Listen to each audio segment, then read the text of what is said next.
Mic check, 1, 2. And we are live. What's going on, guys? Just a quick little live stream talking about some boxing. Obviously, got a great weekend coming up, headlined by Josh Taylor versus Jose Ramirez, undisputed at 140. Outstanding fight. Cannot wait for that one. Plus, this weekend, we have Dmitry Kudryashov versus Evgeny Romanov on Friday. That's going to be a really good fight in itself. Somebody's definitely going to get knocked out in that fight. So there's definitely a couple of good fights to look out for this weekend. Obviously, the main one being Josh Taylor, Jose Ramirez. But yeah, man, a good weekend coming up. Great weekend. Big up to Boxing Underboss, man. Salute to you, sir. Plant-based boxing. Big up to plant-based boxing. I think I know who you are. Big up to plant-based, though. The Hitmaker himself, salute. Yeah, I need to do a second video, man. Another video for the second channel. I've got a video in mind. I know what I'm going to do, but it's just finding motivation to do it, I guess. But I'll do it probably the next couple of days.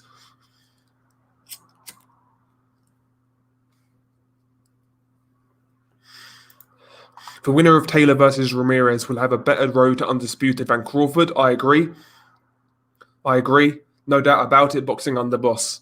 The level of competition this time around is far higher than when Terence Crawford was at 140. No doubt about it. No doubt. Who's more likely to quit, Josh Taylor or Jose Ramirez? To be honest with you, I don't really see either guy quitting in this fight unless it's like a serious injury. I don't really see either guy quitting, to be honest. But based on recent performances, I guess, from British fighters, maybe Josh Taylor. Big up to Del Boy. I watched a BFTB video of most hype fighters. Was O'Hara Davis for British Broner? Yeah, at one point he was. He was kind of going that route, trash talker. He tried to have that kind of flashy persona, but obviously that kind of fell flat on its face. But yeah, he was very highly hyped at one point, Brandon. A lot of people out there were picking O'Hara Davis to beat Josh Taylor way back in the day. You got to love Mayorga, man. You got to love Mayorga. See Vladimir's new teaser. It looks like he's coming back. Unfinished business with Fury. Yeah, man. I mean, I've been expecting Vladimir to come back for a long time. I think what you'll see with Vladimir, this is my theory, I think he'll try and break the oldest heavyweight champion record. I wouldn't be surprised. Really wouldn't be surprised. Yeah, big up to Mayorga. Will this be the best win away for a British fighter if Taylor wins? No, I wouldn't go that far. But definitely a good win. I'd say it's on par with maybe Kell Brooks, Sean Porter, something like that, but definitely not the best. This will be Josh Taylor's 5th undefeated opponent in a row. Yeah, his level of competition for 17 fights has been fucking crazy. For a UK fighter, he's really doing good things, man. Like he's really taking these challenges, risking it all basically. So you got to give him credit. But Ramirez, man, I'm telling you, Ramirez is no fucking scrub. A lot of people are making out like he's some basic pressure fighter who's one-dimensional, who's got no skills. Ramirez has a lot of subtle skills. His balance is really good. He's nice and compact. He's actually got underrated defense at times. Jose Ramirez, nice punch technique, good power. He's a good fighter, Ramirez. He's a real good fighter. Yeah, Ramirez jab will pressure Taylor a lot. Yeah, I agree. Boxing Underboss, his jab is actually very good, Ramirez. I've got a feeling that Ramirez is going to win by knockout. Again, listen, man, it's one of those fights where I really wouldn't be shocked no matter how it went. The only thing I'll be shocked by is an early stoppage by either guy. But apart from that, nothing would really surprise me about this fight, to tell you the truth. Team Ramirez from Boxing Underboss. Yeah, man, listen, I like Ramirez. I've got no problem with Ramirez whatsoever. I just like Josh Taylor's style a little bit more. But yeah, Ramirez definitely is a warrior. He's a real fighter. There's no doubt about it. Heidel don't know what to make of it. Fury's camp knew he could lose this case. They could have tied up the Joshua fight quickly ages ago for the same money before Wilder case dragged on. Yeah, it does make you wonder, is there any ulterior motives behind what's gone on here? I mean, I wouldn't be shocked, to be honest. I really wouldn't be shocked, but ultimately, the blame lies with Tyson Fury's side. At the end of the day, the only thing that would make this better for me is if we get Joshua versus Usyk. To be honest with you, I don't really care all that much because I love that fight. I love Joshua versus Usyk. I love the idea of that fight. If we get that fight next for Joshua, I can stomach not seeing Fury Joshua for a while.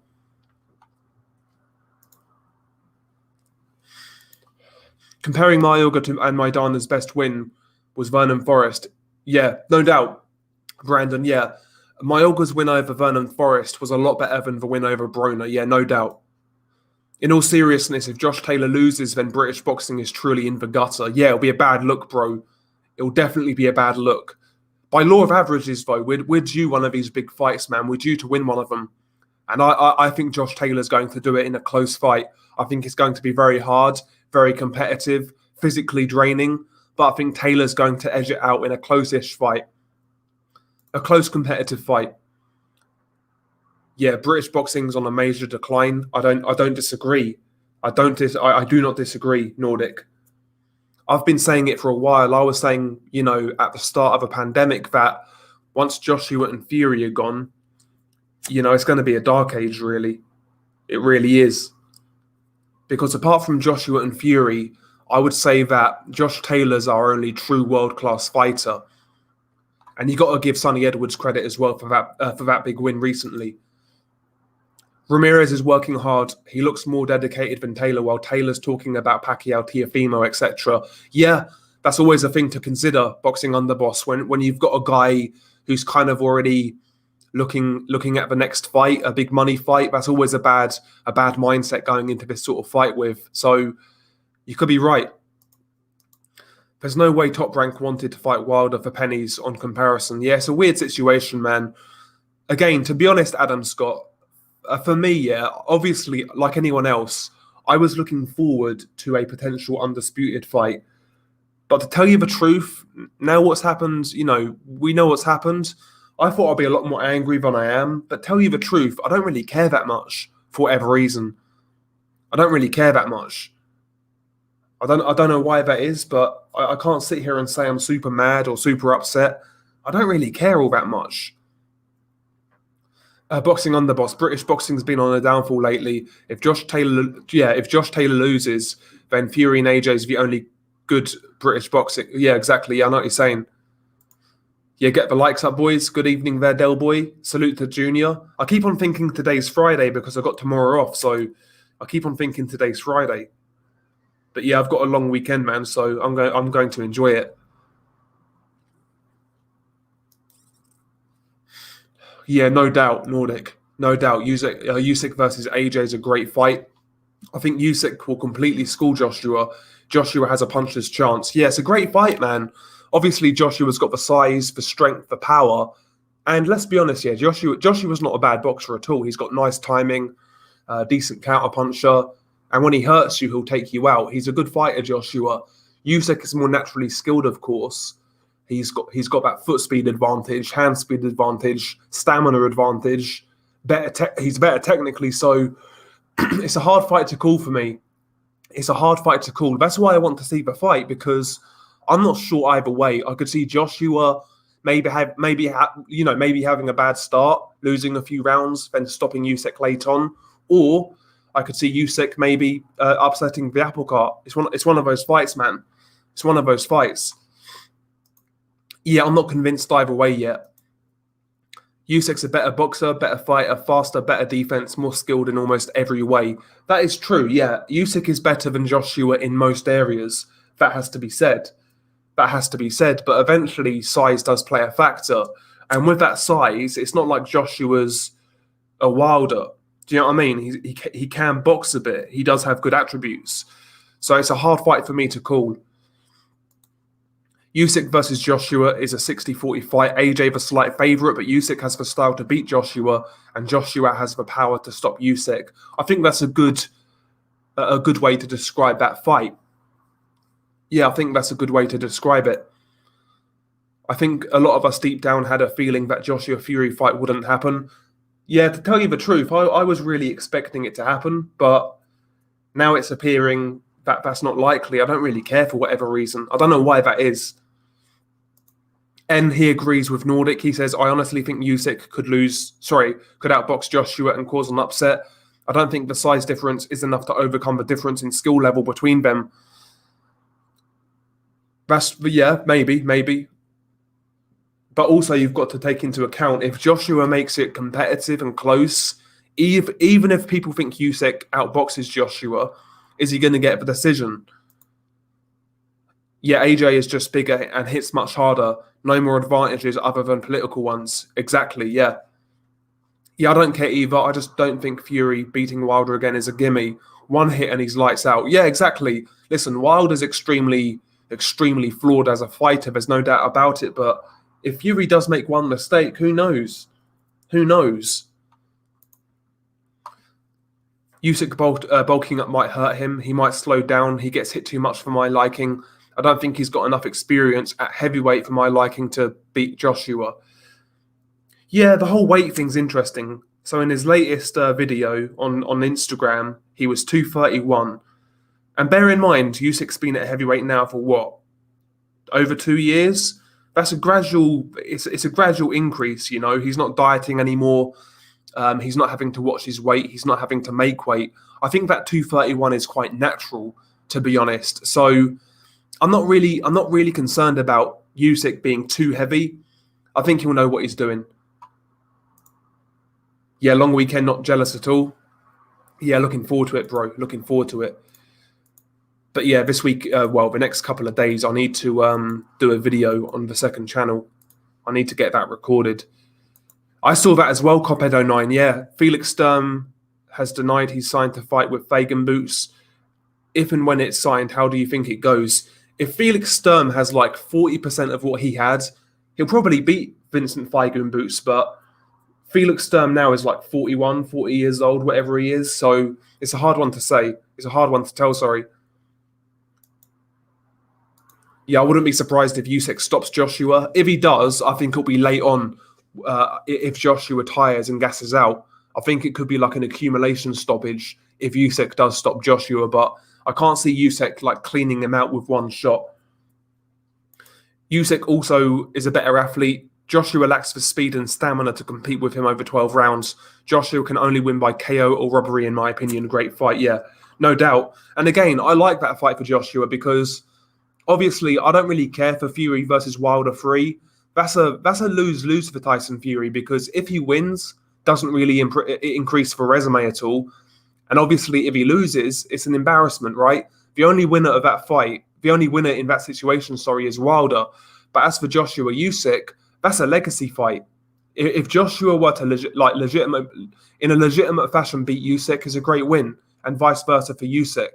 So that's a legacy fight, Joshua versus Usyk. Whereas Fury Wilder 3, not for Fury, it's not. It's really not for Fury. Because if he wins, it doesn't really improve his resume that much, kind of thing. If you get what I'm saying. Chisora got robbed against Usyk. Now, come on, VL, man. He won 3 rounds in that fight. I think the strength and size of Joshua will overcome Usyk, the Usyk skill in the later rounds. You could be right, Charlie. You could be right. Yeah, bump of K. Yeah, people slag off Usyk for his performance versus Chisora, but I was impressed. Chisora was trying to kill Usyk in the early rounds. Yeah, Chisora came out like a fucking bull in the china shop in that fight, and he actually started quite well, to be honest. But Usyk steadied the ship after 3 rounds and outboxed him. I certainly felt Usyk did a much better job than Dillian White and Joseph Parker against Derek Chisora. So, yeah, listen, I thought he did okay. Bet Frank forces a Joyce Dubois rematch later in the year if he can't fight Usyk or a final eliminator. He was salivating over the prospect post-fight of their first fight. Yeah, I wonder where Joe Joyce is going to go now, the man who belches. Obviously, Joe Joyce versus Usyk could still happen. If Joshua vacates, then that's the title fight. That is the title fight. Yes, big up to Jed Kyle from Down Under. Big up to Jed. Hopefully you're well, bro. Is it just me, or I have a feeling that Wilder can pull off the upset and beat Fury? You can never count him out. and he looks better now that he's got a new trainer. Yeah, listen, you can never count out Wilder in this sort of fight. You know, Fury, he has been dropped, he has been hurt, he does lose concentration at times, and listen, for better or worse, we can critique Wilder all we want, but his power is legitimate in my opinion. And if he catches Fury, catches him slipping, listen, I wouldn't be shocked. I really wouldn't be. Usyk's going to get smashed up. He gets hit, and AJ's going to punish him. 230 pounds for Usyk will get patched. Interesting.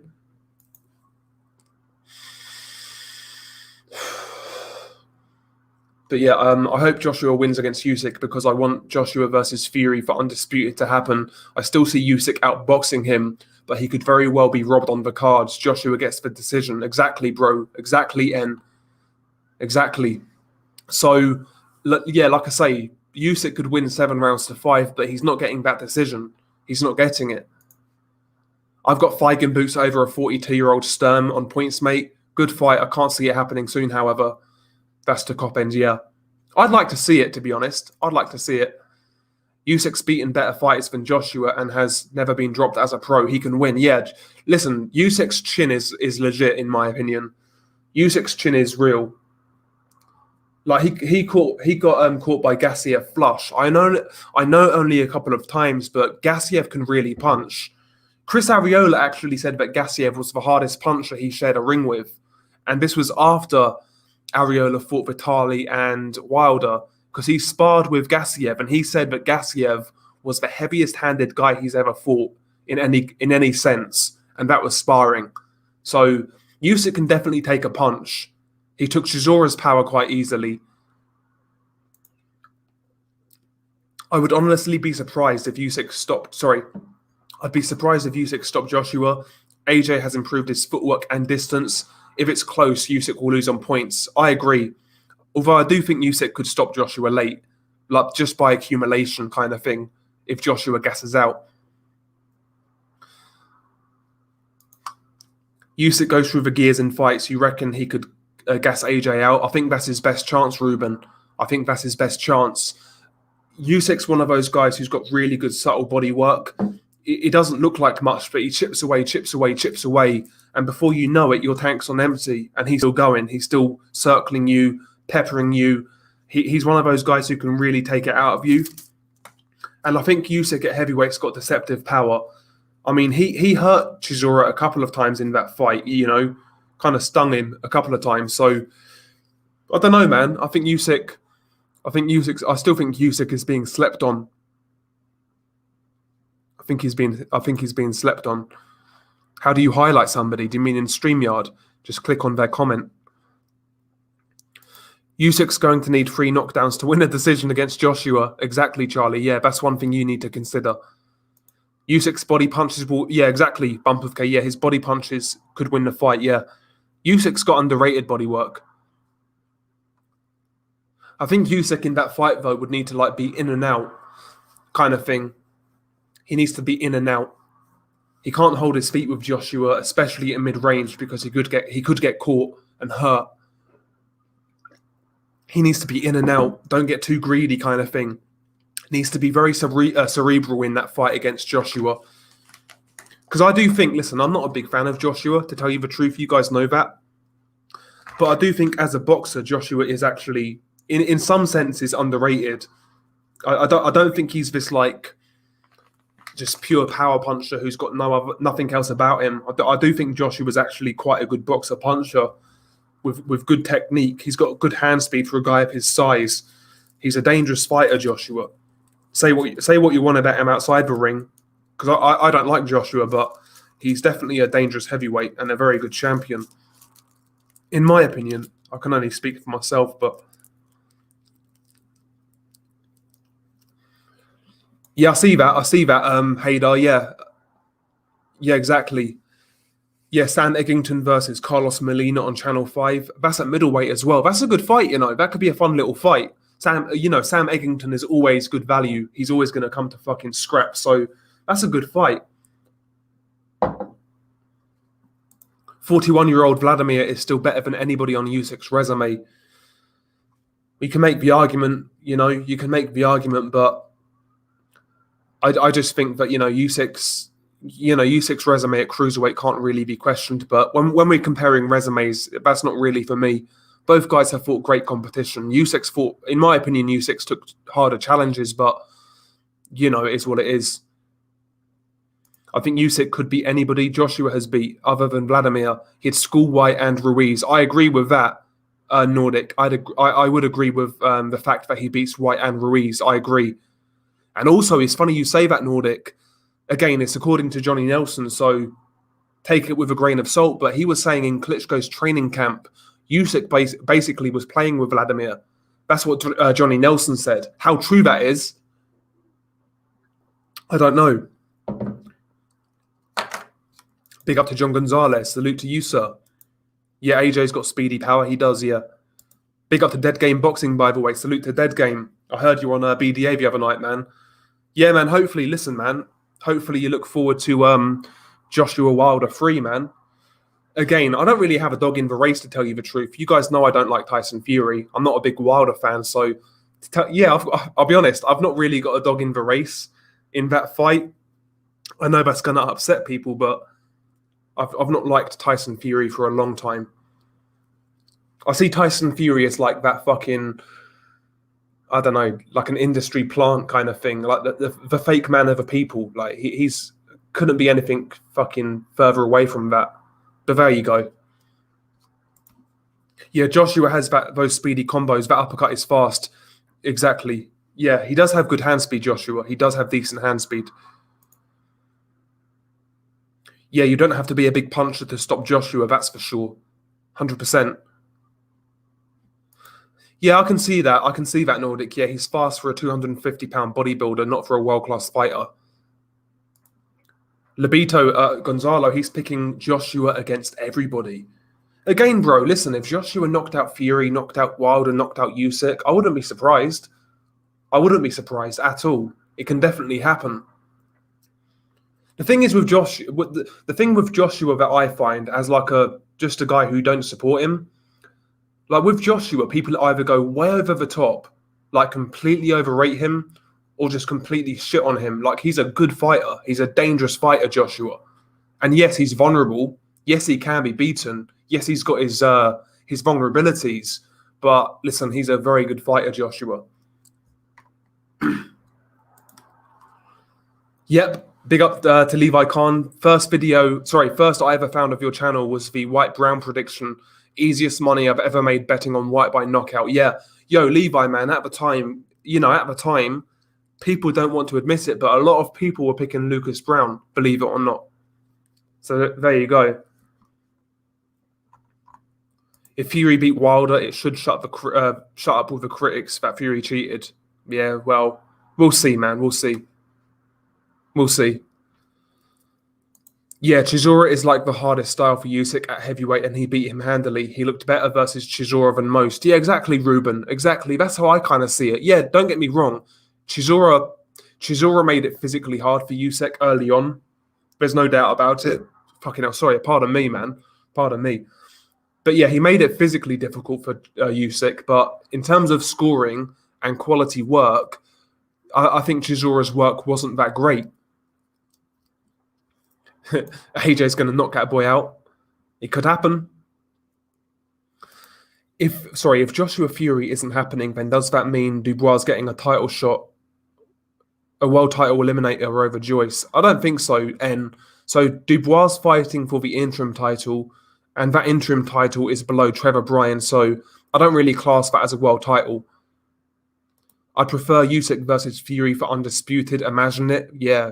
Yo, can you imagine, Nordic? Imagine if Wilder knocks out fucking Fury and Usyk beats Joshua. Can you imagine that shit?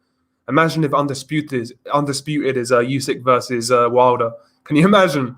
Imagine the scenes. Wilder doesn't need to learn new skills. He just needs to learn a few new tricks to set them shots up. I make Wilder the favourite against Fury because of that power. Jesus, yeah. I wouldn't go that far. But you're right. What Wilder needs to learn a few subtle things to his game. Add a few subtle things. I mean, the example I always think of is Marcus Maidana. Maidana before Robert Garcia, he was still a come forward guy, but Robert Garcia added a few feints to his game and a jab to body and heads. That's all basically he added to Maidana, and Maidana was so much more effective at what he did. Just through some basic add-ons to his style. Nothing crazy, not reinventing the wheel. Robert Garcia just gave Maidana a jab and a few feints, so much more effective. Sometimes, it doesn't take as much as you think to drastically improve a fighter. So you never know. You never know. Yeah, Usyk throws a lot of well-timed sneaky shots. That swinging left hand has hurt a lot of guys, yeah. People say that Usyk does not belong or is too small for the heavyweight division. Does that mean White or Parker aren't worthy contenders because they struggled with Chisora more than Usyk did? Exactly. That's a very good point, Yadil. Very good point. All it takes is Usyk to get a cheeky left hook flush and the legs go, it's game over. Apparently Usyk gave Vladimir the business in sparring. I can see him looking amazing versus Joshua. Yeah, Gonzalo, a lot has been made about Joshua being a bit robotic. I'm starting to believe that Joshua has great form when he throws his punches. Yes, he's big, but when he throws his punches, he has great form. I agree, Gonzalo. He's technically well put together, Anthony Joshua. He's a really good boxer puncher. I think he's a good boxer puncher. Yes, big up to Marcy D. And yeah, big up to Gonzalo, by the way. I heard you on BDA last night. I can tell you were excited for Taylor Ramirez. I can tell. Yeah, realistically, Usyk Joshua is 55-45 or 50-50 if the judging was fair. Just imagine the hype and fans of Joshua in 2021 if he never lost to a fat Mexican. Yeah, but listen, he got that win back at the end of the day, made a lot of money in the process, and it was basically just, a hurdle in the road. It was a hurdle in the road, man. So it was what it was. It was what it was, really.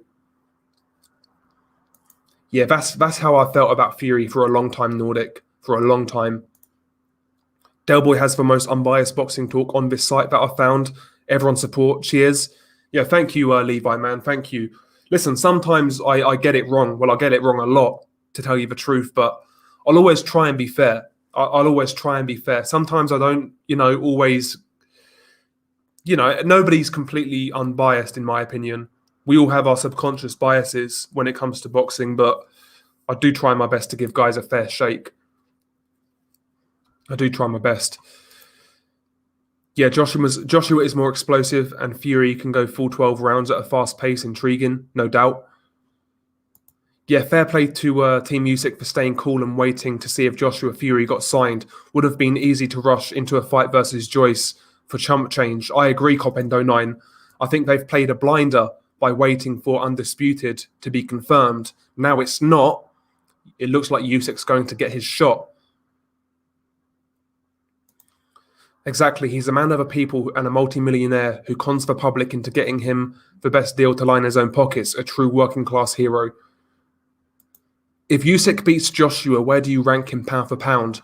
Well, usually, I don't rank heavyweights as pound for pound, but because Usyk started at cruiserweight, I do rank Usyk as pound for pound, if that makes sense. So yeah, if Usyk beat Joshua, I might be tempted to put him number one. To tell you the truth, I think I'd put him number one. Yeah, Ismail Salas is a very good trainer. Very good trainer, Levi. He says Ismail Salas is an underrated elite trainer. Every fighter he works with improves greatly. Speaks numerous languages. Impressive guy. Helped Joe Joyce a lot. Yeah, I totally agree, Levi. Totally agree.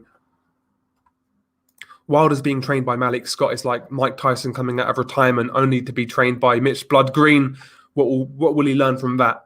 You never know, man. Listen, Malik Scott could be a great teacher for all we know. You never know, but ultimately he's unproven. So time will tell. Deontay Wilder should add James Toney to his team.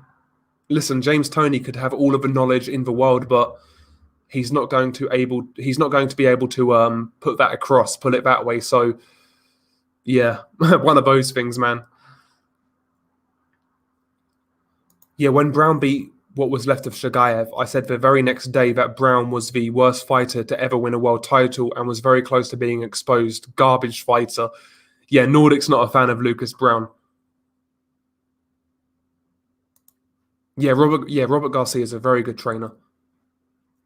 Yeah, Usyk was buzzing Gassiev, who can take who can take as good as he gives. Exactly, John. Exactly. Like people sleep on these cruiserweights' power.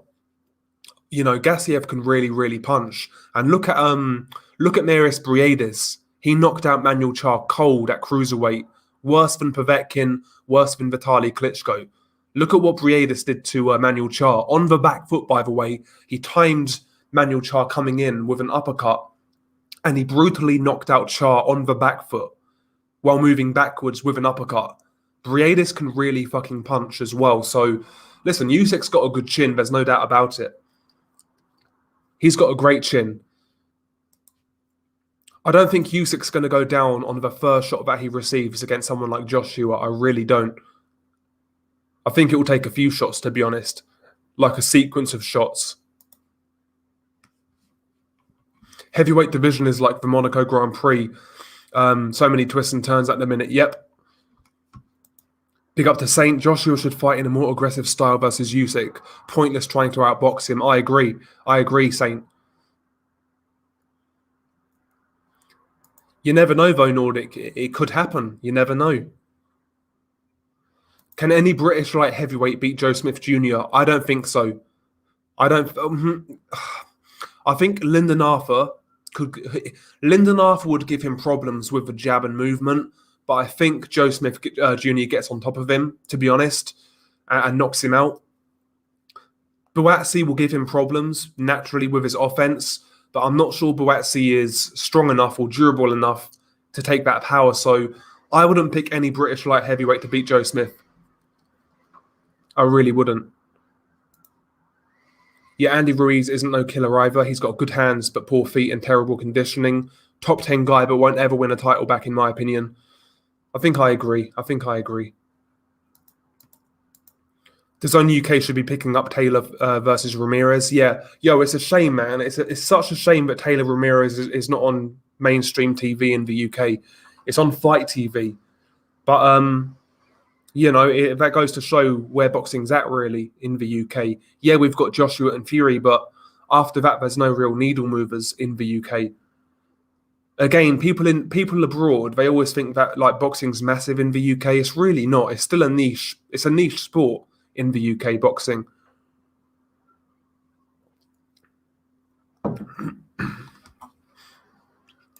How good is Jose Ramirez dealt? I haven't seen him fight. Is he better than Prograis? It's a weird one. So stylistically, I think Prograis beats Ramirez, to tell you the truth. And I think Prograis is naturally a much more talented fighter. But stylistically, I think Ramirez can give Josh Taylor a lot of problems. Ramirez is a very well put together pressure fighter. He's got great form, great balance. He's nice and compact. He can change levels. Really nice jab, good overhand right, lovely left hook. He's one of those pressure fighters, does all of the basics well, underrated defense. He's a good fighter, Ramirez. And, he can do subtle things as well, like draw the lead on the front foot and counter kind of thing. He's a good fighter, Ramirez. It's going to be a hard fight. He's not this basic pressure fighter that a lot of people kind of paint him out to be, Jay. He's a good fighter. Joe Smith Jr. is there for the taking in his next fight, taking too much punishment, and it's going to catch up to him. Yeah, I think Beterbiev's going to take him out. Josh Taylor will beat Ramirez. Only question is whether he'll get a fair decision or not. Yeah, that's the thing. You can never really count when you're away from home. You can never really count. The Ruiz loss the Ruiz loss definitely made Joshua a better fighter overall. He's learned a lot from that loss. You'd hope so.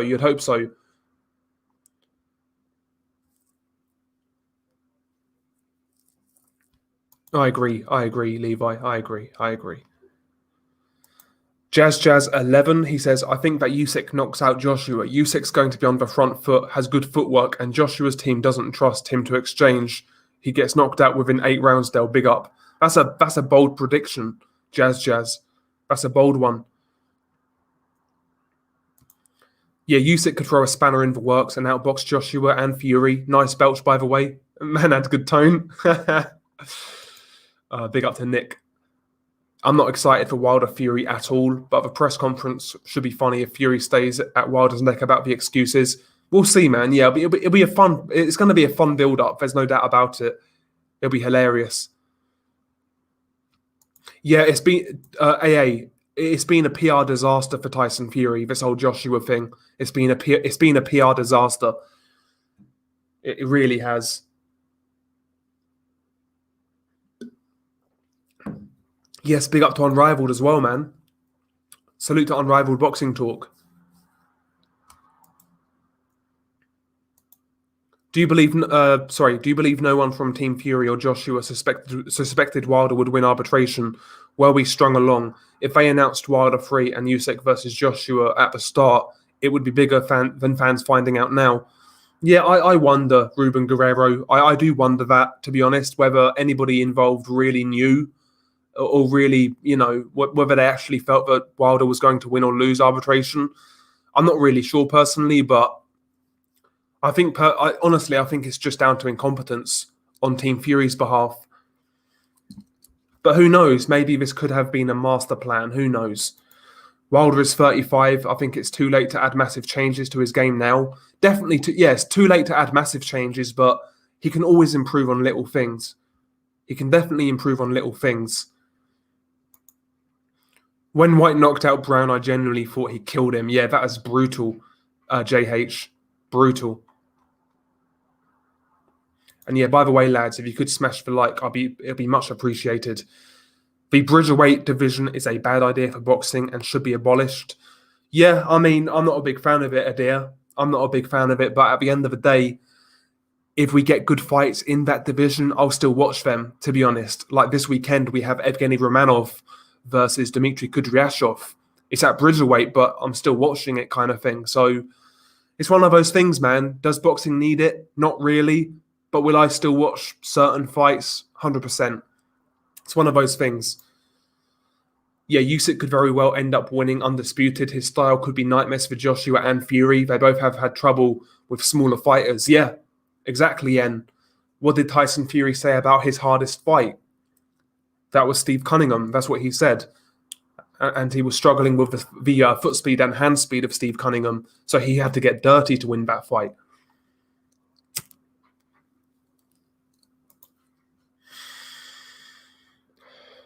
All Usyk wins. Oh yeah, all of Usyk's big wins are on away. All of Usyk's wins are on away soil as well. He's underrated as fuck. I agree.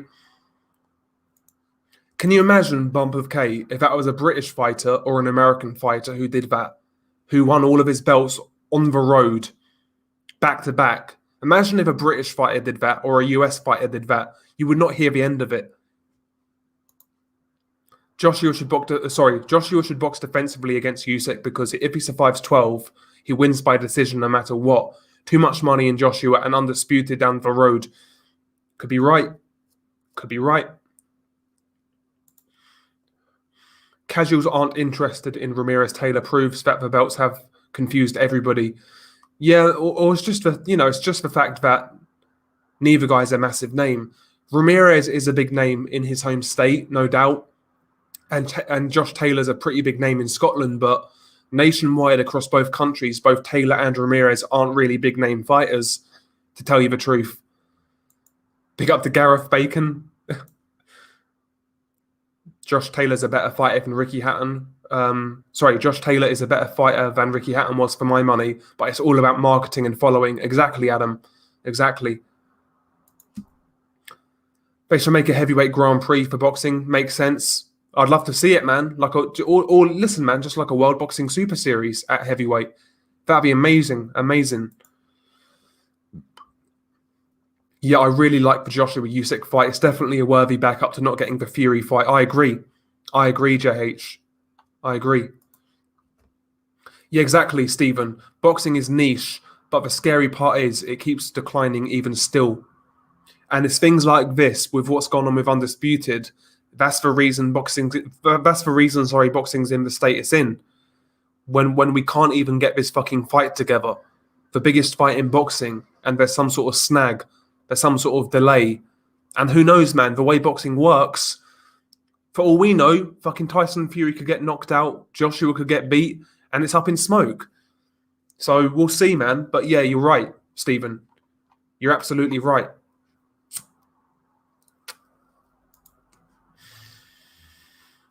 I wish I could say it's a disgrace, but that none of the big networks here picked up the Taylor Ramirez fight. But at the same time, they probably thought it wouldn't pull enough viewers. Sad.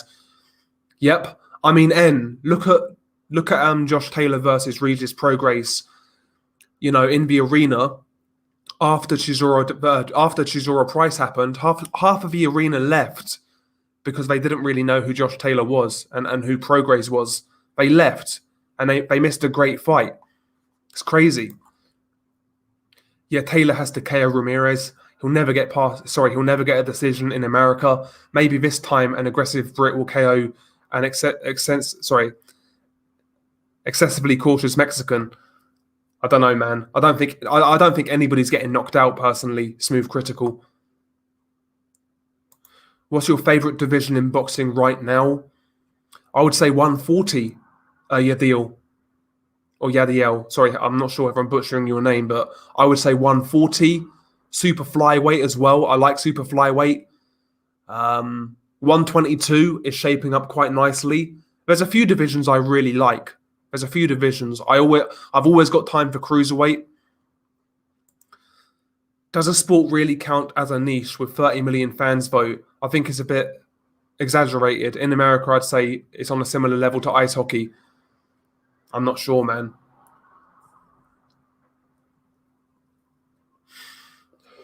I think it's niche, really, considering only 2 or 3 fighters get that mainstream attention. You know, like Wilder, Fury, Joshua, Canelo, and to a lesser extent Golovkin. These are the guys who get mainstream coverage. But apart from that, boxing doesn't make headlines like that. It really doesn't. So if boxing wasn't a niche sport, surely there'd be a lot more guys who are generating interest amongst casual fans. But it's really only those guys I mentioned for the most part. Would think Joshua and Fury have big and expensive enough legal teams for them not to let this happen by mistake. Well, there you are, Ruben. You could be right again. I wouldn't put it past any of these guys to pull a stunt like that. Dubois McGuigan link up is official thoughts. Yeah, I think it's a good move for Daniel Dubois. There's good sparring there for Dubois in Lawrence Okole, Chris Billum Smith. I think those are good sparring partners for Daniel Dubois. And I do believe Shane McGuigan's a very good coach. So I like that fit. I do like that fit for Dubois. How would you describe Dubois' style? An aggressive boxer puncher? I think Shane McGuigan is best with that sort of style, like boxer punchers. So I think it's a good fit, Hader.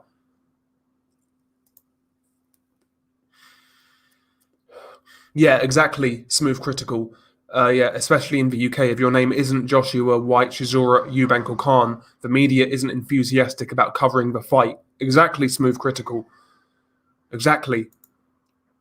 Speaking of Briadis, did you see him calling out Jake Paul? It was honestly sad to see, having a reigning world champion calling out a YouTube troll who wouldn't even know he exists. Yeah, it is sad, Jiho Park. It is sad. And especially considering how good Briadis is. I think the jump from 175 up needs to be changed. I wouldn't be bothered about if they dropped a few of the midget weight divisions. Yeah, I mean, we could be talking all day about boxing reform, belts, divisions. We could be talking all day, man. Adam Smith would be singing Rule Britannia. Fury, yeah, Tyson Fury, yeah, he did win every heavyweight belt away from home in 2 fights. That's true. Definitely a good achievement. I'm not taking that away from Fury. It's definitely a good achievement. Yeah, Michael Polite Coffey versus Derek Chisora. I mean, I wouldn't mind seeing it. I wouldn't mind seeing it, but I think it's too early for Michael Polite Coffee. Exactly, Saint. Nobody's talking about this whatsoever in the UK. You could have a UK undisputed champion who's gone through a gauntlet of tough opposition. I think Ramirez would be Taylor's fifth undefeated guy in a row, and nobody's talking about this fight. Nobody's bigging him up or giving him mainstream attention. It's crazy. I mean, honestly, I would say that Ted Cheeseman's a bigger name in the UK than Josh Taylor.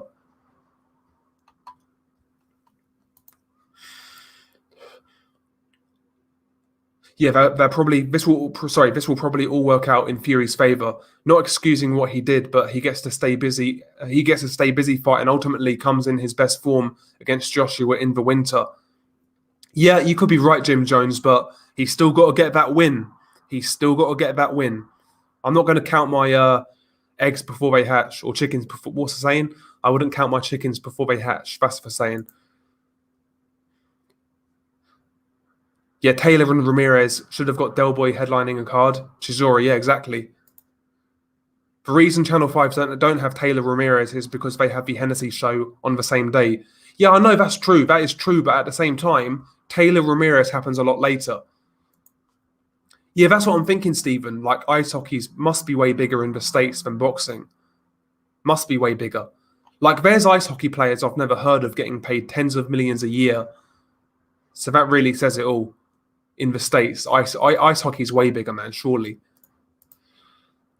Boxing always will have its moments when everyone claims they love it, though. Exactly, bump of K. There's certain fights where boxing does cross over to mainstream appeal, but those fights are few and far in between. They really are. If boxing was a mainstream sport, there'd be a lot more fights crossing over to mainstream appeal.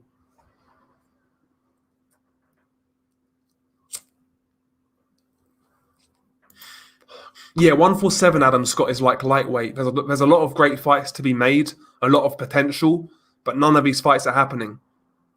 I agree. Yeah, Ramirez by controversial split decision in a fight of the year. I think Josh is slightly better, but won't get the decision, and Ramirez is getting totally underestimated. You could be right there, Paul, and I agree. I do agree with Ramirez being underestimated. I do. Like, I watched back that Postal fight. I still think that was a very close fight. Could have gone either way. But looking back at that fight, that was actually a very skilled fight. Postal versus Ramirez. Real skilled fight. Yeah, totally. I remember watching the Taylor Prograis card. Half of the place scarpered after Chisora Price. That half missed the best fight of the night, all because of the hype and publicity. Yep. What do you think of the name BBW Sports TV? I think it might suit the channel. Fuck's sake.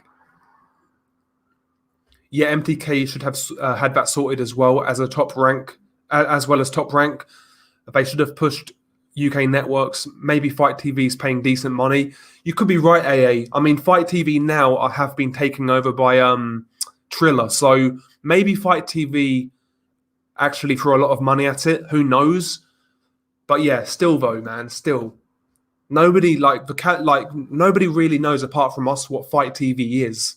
Like, us boxing degenerates, we know what Fight TV is, but that's really it. Even a boxing casual, I would say, doesn't know what Fight TV is. Such a shame, man. JH14, I think Taylor wins this weekend, but I'd be a lot more confident if he had Shane McGuigan in the corner rather than boxer-sized Ben. I agree. Yeah, literally, Chisora versus Parker Price got more hype than a competitive unification involving a British champion. It's not only because he's Scottish, it's also because his promotion hasn't been great. I agree, N. Taylor versus McGuigan's a knife fight. Exactly. It's like a little tin pot. It's like a streaming service, plant-based boxing. It's basically like a streaming service for like fucking combat sports. That's what it is. But yeah, that's what it's being shown on in the UK.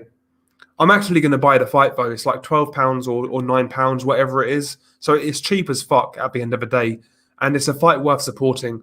I don't usually buy pay-per-views because I'm fucking tight, but I'll buy that fight. It's going to be on crack streams in my house. I don't blame you, Saint. I don't blame you. I usually stream fights. I usually steal fights unless I really want to support something and I think it's worth value, then I'll buy it.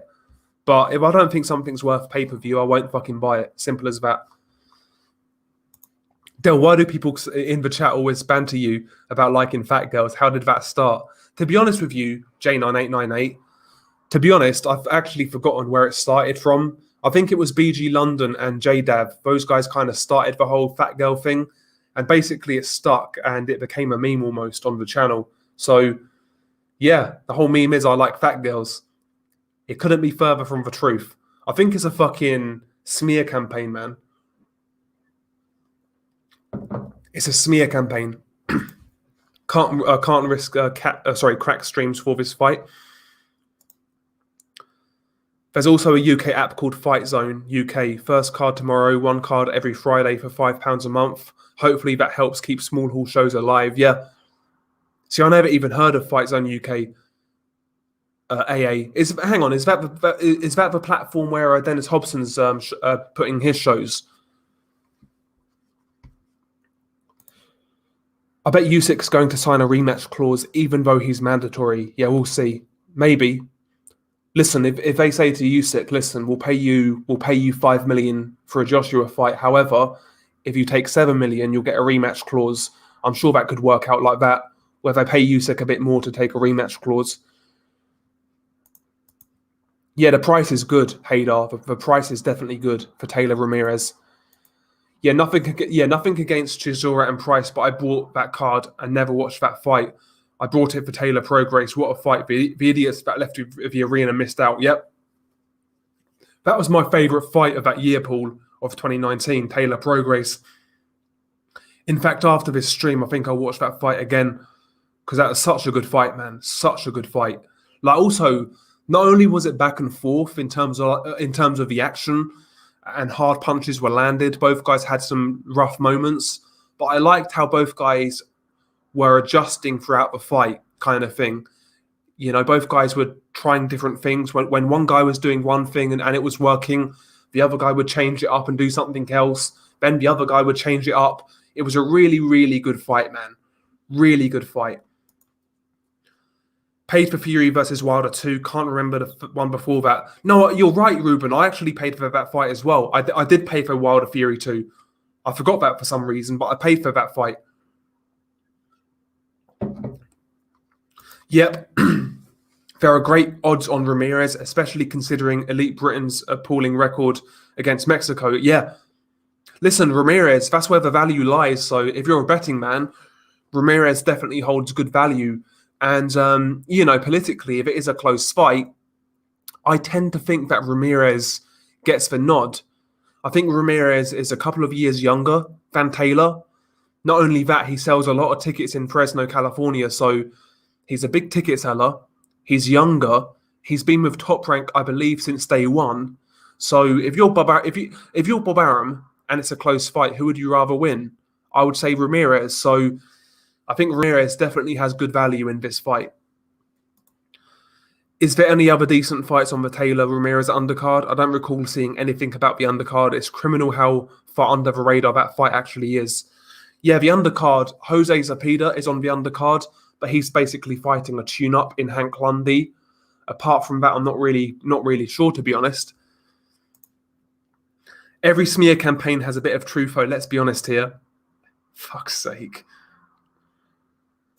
Yeah, the co-main event for Fury Wilder 2 was Charles Martin versus Gerald Washington, if I remember. You're right.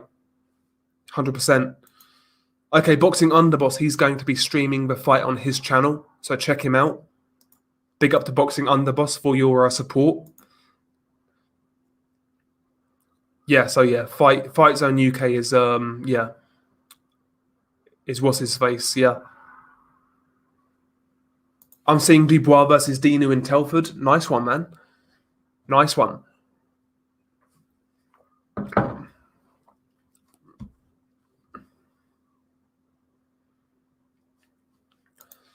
Who should Joe Joyce fight next? Fuck, that's a good question. Who should Joe Joyce fight next? Do you know what? I wouldn't mind Joe Joyce fighting like a Robert Helenius, a Charles Martin, someone along those lines. I think those would be decent fights for Joe Joyce. I think they'll be decent fights.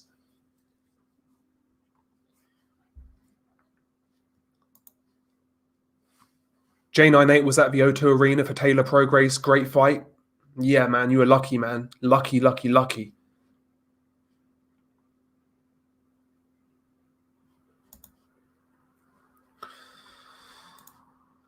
Big up to Razor.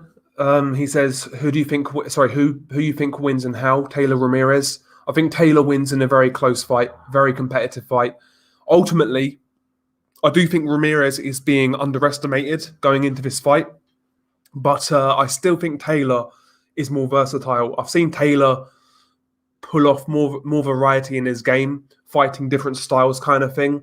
I see him as more versatile, and ultimately, I think that's going to be the difference. So I'd say Josh Taylor in a close competitive fight. Hard fight though. Definitely going to be a hard fight. Yeah, exactly. Welterweight's a money division and Taylor has the frame to do well if he moves up. I think Top Rank would want Taylor to come through. Taylor is taller than Spence and Crawford.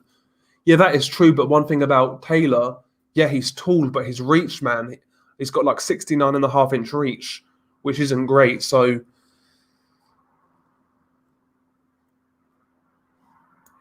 big up to Dredge. I think that's how you say your name, bro. Apologies if I fucked it up, man. Yeah, Joe Joyce, Andy Ruiz, man. That's a great fight. That's a great fight. I'll take Joe Joyce fight. I think he's too relentless, too big. Like he could either outwork Ruiz in like a he could outwork Ruiz coming forwards and like applying pressure, but also I think he's got the length and feet to box him as well, keep it at range. I think Joe Joyce stylistically is a bad matchup for Andy Ruiz. I really do. It's a good fight though, Smoking Joe. I wouldn't mind seeing it. And it makes you wonder, what is the plan now for Andy Ruiz? Now that Wilder's fighting Fury for a third time, where's Andy going from here? Are they going to pursue the Luis Ortiz fight? I've heard rumours of that. Andy Ruiz, Luis Ortiz. I wouldn't mind that fight, to tell you the truth. I think that's a good fight.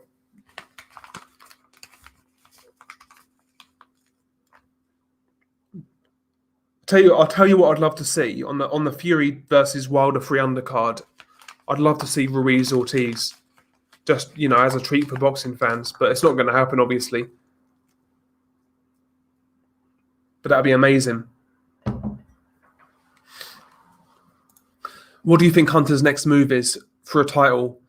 Will he go for Manuel Charr and Bryant? I've heard both have belts now. Yeah, so I think that's the route, Ruben. So basically, Michael Hunter is fighting on Triller against Mike Wilson in some sort of WBA eliminator, and I presume that is for the lesser belt, which is held by Trevor Bryan. So I think that's the route he's going to go down, to be honest, which is disappointing. I would have much rather have seen him fight Hrgovic, but he ducked it, and he's going for the easier work. So is what it is, man.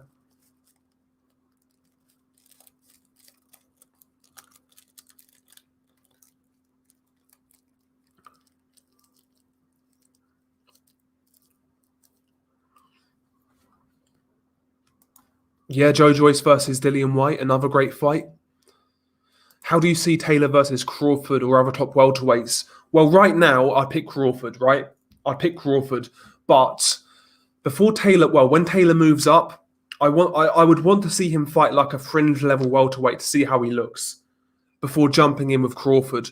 But yeah, right now, let's say Taylor wins and he fights Crawford right away, I would take Crawford.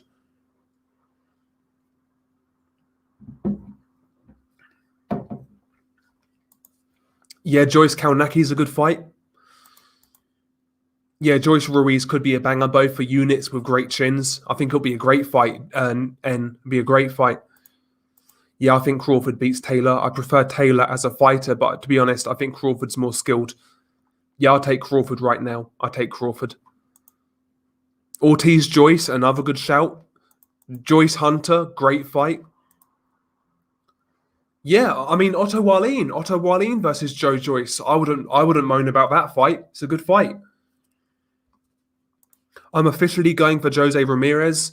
I thought Taylor would dominate a couple of weeks ago.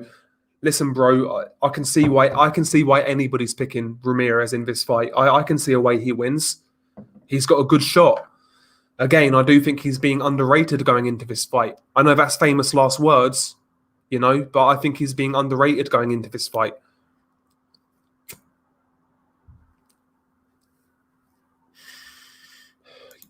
And this is another thing for me.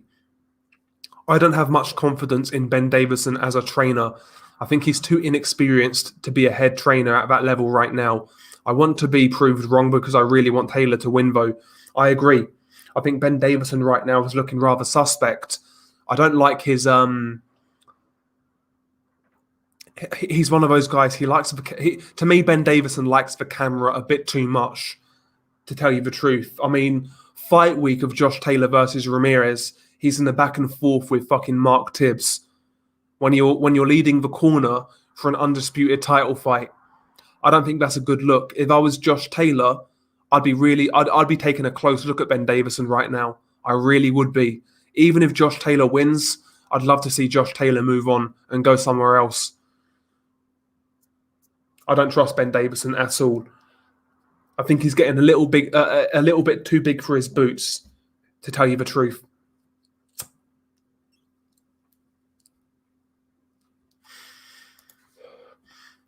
Lamb chop, man, the only concern I have as a Taylor fan, he's down the road from me, is about Ben Davison. Yep, a lot of people feel the same. A lot of people feel the same. And listen, man, Ben Davison, for all we know, could turn into a great trainer. He could. He's still very young. He's unproven, but I'm not convinced just yet.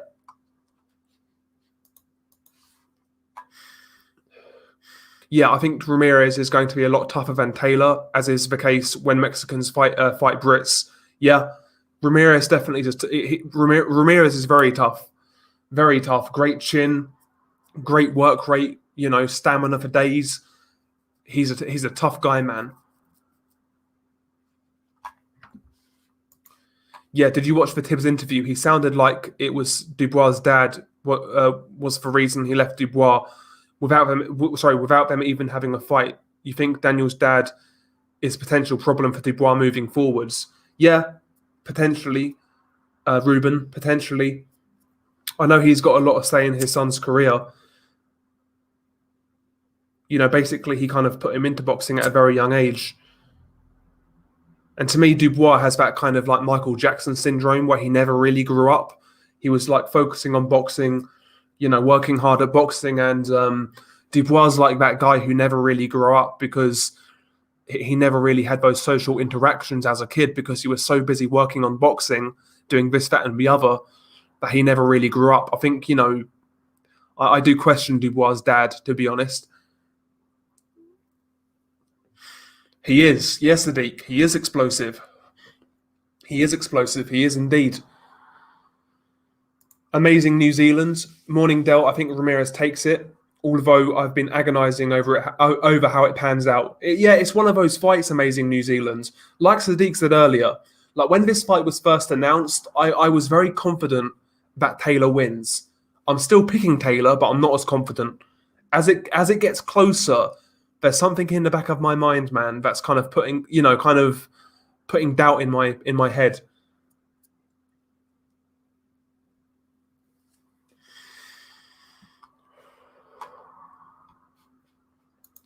Yeah, I'm really curious to know who's going to step up and take that final eliminator against Hrgovic. Yeah, that's going to be very interesting, JH. Very interesting. Joseph Parker is kind of non-committal right now. He could be the guy. He's saying he would take it, but also he's looking at Chisora rematch. So, would Parker take it? I'm not sure. Obviously, there's a lot more money for Parker fighting Chisora again. So, at the end of the day, money talks. So, for whatever reason, I think Parker's gonna go the Chisora route. After Parker, who else is there in the IBF? Not really sure, to be honest. I've not got the rankings ahead of me, but I'd like to see Parker maybe fight Hrgovic.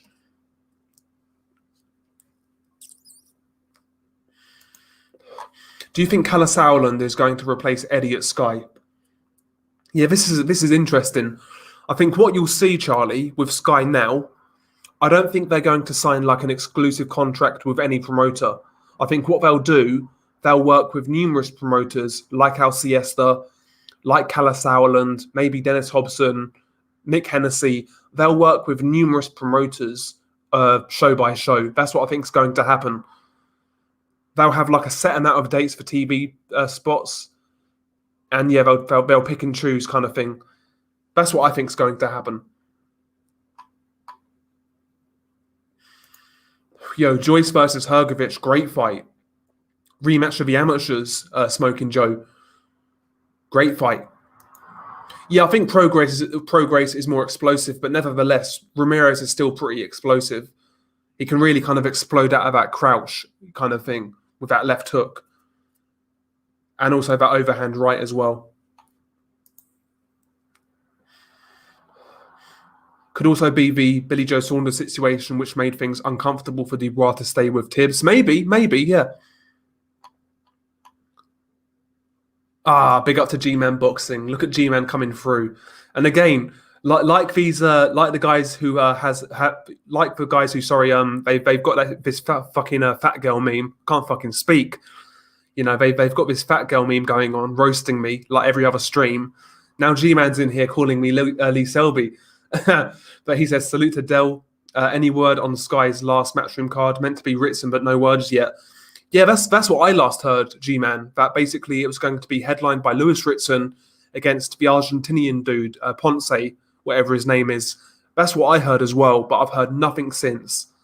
Absolutely nothing since. So we'll see how it pans out. I've not, to be honest with you, I've not seen anything of Ponce, whatever his name is. So I'm not sure what his opponent's really made of. So we'll see. But imagine ending like a 12-year tenure with like fucking Louis Ritson. Sums up, really.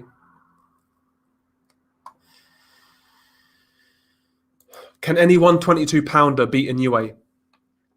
Stephen Fulton and MJ Akhmadaliev are, in my opinion, very good fighters, and they would definitely have a chance, Reza. And by the way, big up to G-Man again for the support. Much appreciated. Always helps the channel out. There's no doubt. And speaking of super chats and whatnot, my second channel somehow got monetized, but obviously all of the videos are like fucking. There's no monetization, believe it or not. Which I kind of surprised. I kind of wasn't surprised. Sorry. Can't fucking speak tonight, man. I'm so fucking tired.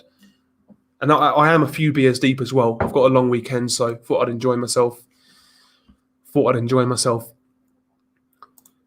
Yeah, remember when Sky didn't show a replay of the White-Brown knockout? Yep, it was that brutal. It was a brutal knockout. No, it's a different Ponce. Will he do a video on Daniel Pearl? Maybe E-Machines. I've not actually seen that video, though. That's the only thing. And to tell you the truth, I don't really want to be watching these videos, if I'm being honest.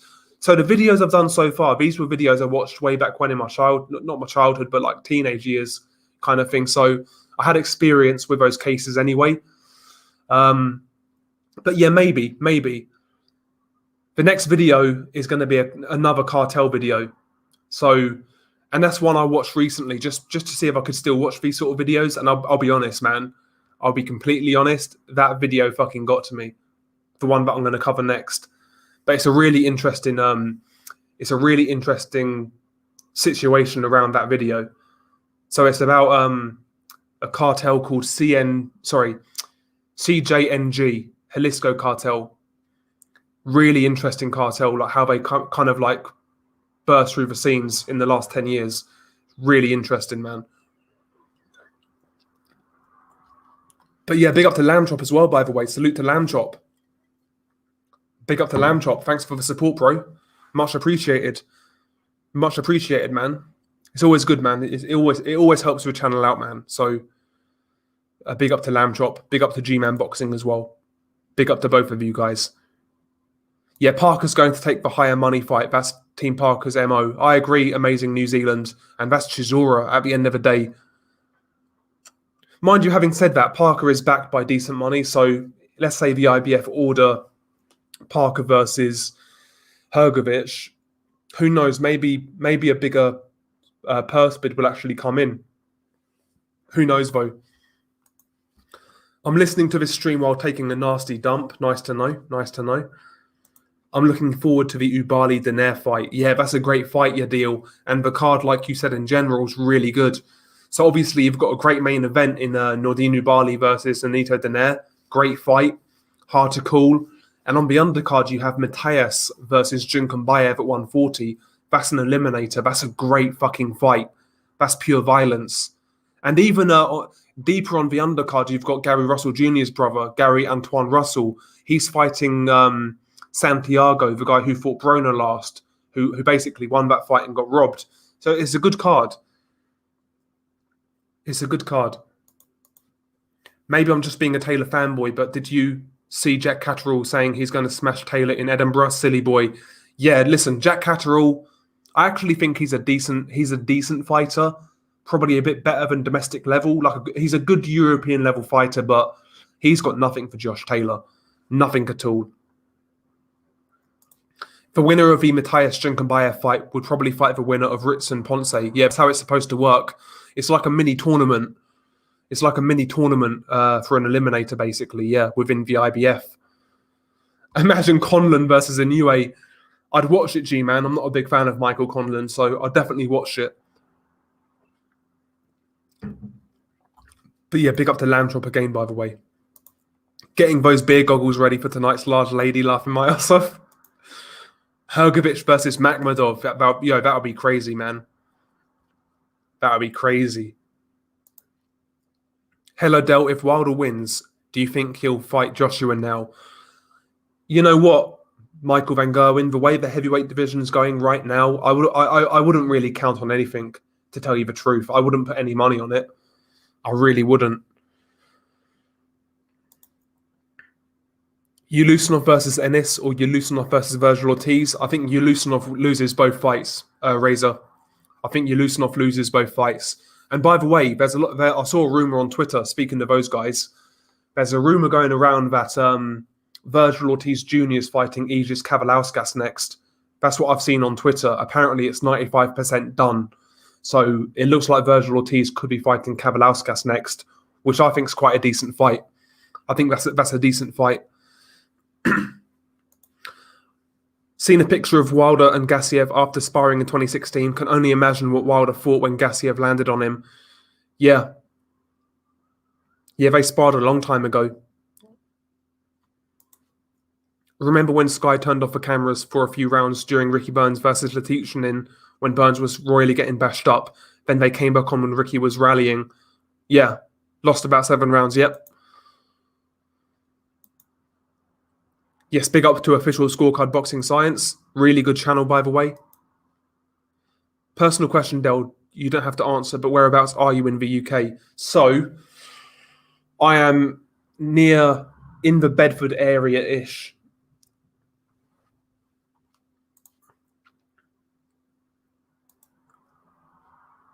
Do you remember the New Cross double murder? No, I don't eat machines, but I can research it. There's a lot of things there's loads of things on the list, bro. There's so many things on the list that I'm looking at covering.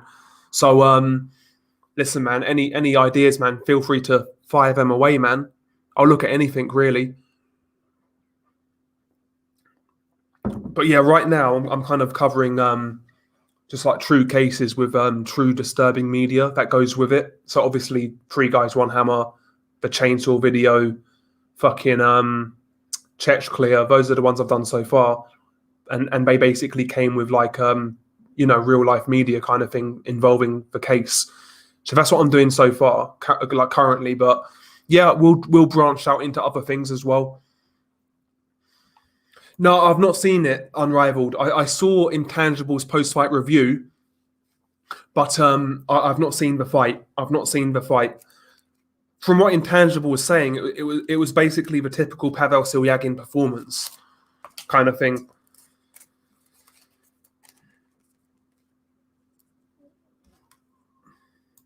What's the most disturbing story you've seen so far? Do you mean like disturbing story or disturbing video? There's a difference there. There's a difference. I can't really tell you about the disturbing story, but I can tell you about the most disturbing video I've seen. And again, though, that would be giving away too much. Maybe. And also, I don't really want you guys to search these videos out. The other channel, yeah, if people on the other channel want to search these videos, I don't really care that much because I don't really have a personal relationship with those guys. But I don't really want you guys to search these videos out unless you're like really hardcore into that sort of thing. I wouldn't really want you guys searching these videos out because they're fucking brutal. I found it strange Eddie never threw Bob under the bus over this fight not happening. He was quite sympathetic, saying Bob was genuinely shocked, starting to think they was all in on it. I mean, again, I wouldn't call anybody crazy if they came to that conclusion, to tell you the truth. Morning, Dell. How many cans deep will you be before the fatty hunt begins? Good luck. Even Boxing Square's in here trolling. But yeah, big up to Boxing Squared, by the way. Really, really good channel. Covers the heavyweight division basically from top to bottom, from Joshua Fury Wilder all the way down to guys like Arslanbek Makhmudov and Dempsey McKean. So if you're looking at heavyweight boxing coverage, Boxing Squared is the best on YouTube as far as I'm concerned. I subscribed to Boxing Squared years ago now when he did a video on a US prospect called Leron Richards. And this was years ago. Years and years and years ago. But yeah, big up to Boxing Squared. Great channel. Fantasy matchup, Dillian White versus Joe Joyce. It's a great fight. It's a war. I think Joe Joyce, though, is actually more versatile, believe it or not, than Dillian White. I think I might favour Joe Joyce on points, I think.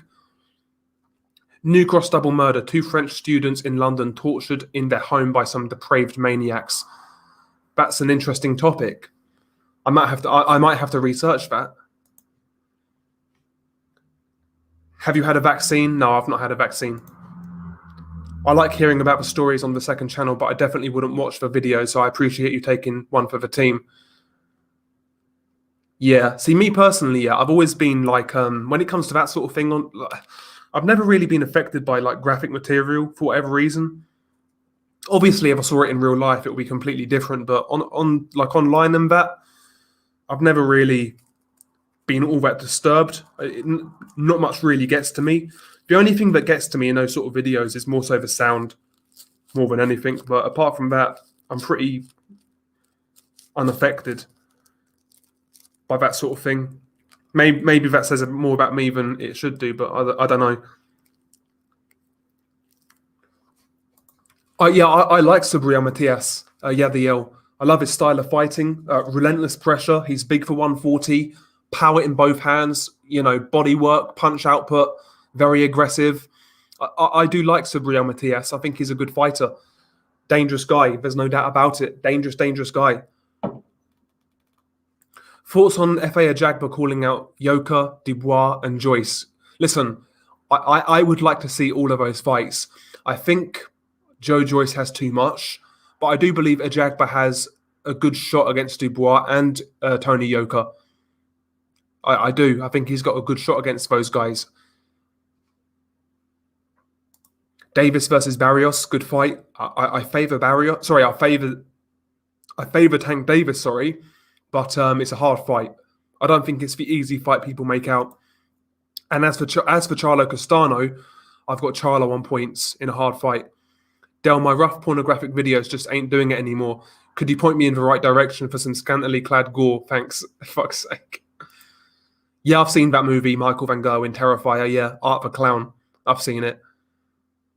Yeah, Boxing Squared is the optimist we need. Laugh Out Loud, great channel. Yes, Boxing Squared's a really good channel. Really nice guy as well. Always comes across as like the ultra professional.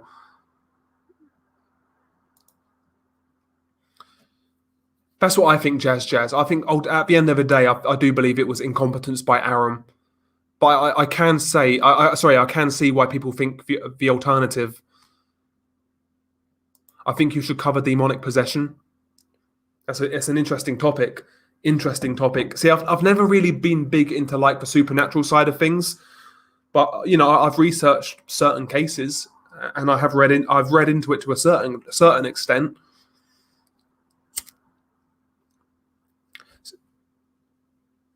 So I was really debating on doing a video on where there's a lot of things, but we'll see, man. We'll see.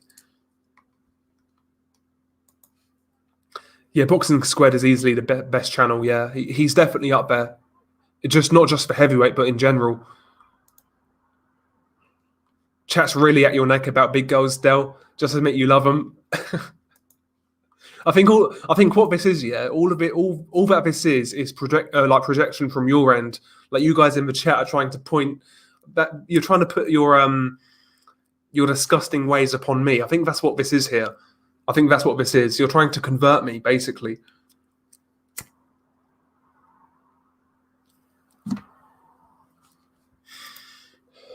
What do you think about Mark Castro, Keishon Davis, and Robese Ramirez? I don't really, to tell you the truth, I'm not really sold on Mark Castro. I like Keishon Davis. He's a patient boxer puncher. He's got a pro style, really patient, really methodical, economical with his work, good punch technique, good accuracy. I do like Keishon Davis. Robese Ramirez obviously lost his first fight. He's come back since then. Not really sure on Ramirez, to tell you the truth. You should look up the Anna Kriegel murder. Happened in Dublin 2018 to teenage boys. Two teenage boys. The way they killed was crazy. I've heard of the name G-Man Boxing. I've heard of the name Anna Kriegel. So I must have heard of that case somewhere. But I've heard of the name. How do you think a fight ends with Ennis Ortiz versus Josh Taylor? Again, it's too early, man, really, because we don't know how Josh Taylor's going to look at 147. And we still need to see a bit more from Ennis and Ortiz. So I wouldn't really want to commit right now. I wouldn't want to commit. But they're great fights. What do you think of Wardley versus Webb? I think it's a good fight. I think it's the sort of fight Wardley needs right now, G-Man. I think in the Molina fight, he got a bit of a scare. He got hurt.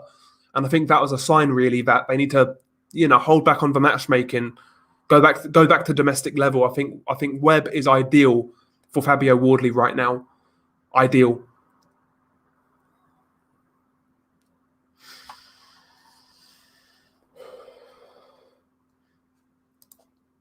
Yeah, Arum is stoned off with his nut the whole time. Doesn't have a clue what's going on. Yeah, Terrifier 2 coming this fall. Indeed it is. You love fat women and it's okay. Jesus Christ. Even John Gonzalez, supposed to be my ally from Texas. Even John Gonzalez is going in now. Even John Gonzalez is going in. I might make a little fucking video in a few weeks' time, crying, doing a face cam video, saying that you guys are cyberbullying me.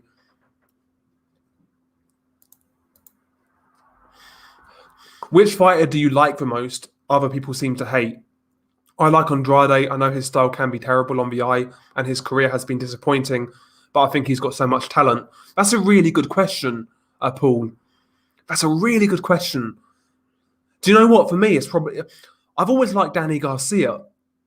A lot of people fucking hate Danny Garcia. They fucking hate this guy, with a passion.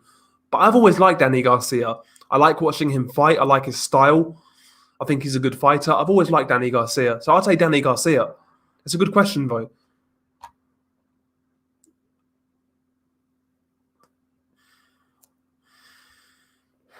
Top 3 prospects in boxing right now, in your opinion? Bektemir Melikuziev for 1. Hasanboy Dazmatov for number 2.